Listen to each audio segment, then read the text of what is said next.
G7 leaders pledged support for Ukraine on Monday and agreed to hike sanctions on Russia as the first working day of the summit got underway.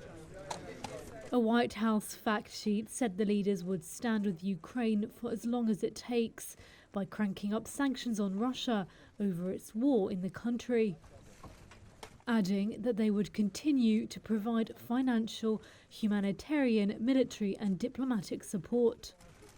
A senior US official said the G7 leaders will commit to a new package of coordinated actions meant to raise pressure on Russia on Tuesday, as well as finalise plans for a price cap on Russian oil.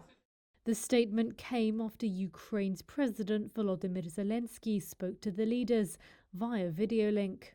He asked the leaders for a broad range of military, economic and diplomatic support, according to a European official, adding that he wanted the war to end by winter. However, German Chancellor Olaf Scholz, who is hosting the summit in Bavaria, urged caution over the sanctions.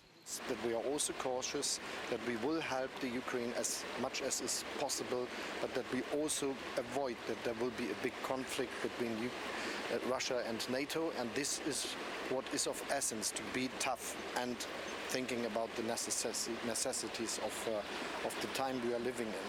The White House also said Russia had defaulted on its foreign sovereign bonds for the first time in decades, an assertion Moscow rejects. Sanctions have effectively cut Russia out of the global financial system, but the war has created difficulties for countries way beyond Russia's borders, with curtailed food and energy supplies hitting the global economy.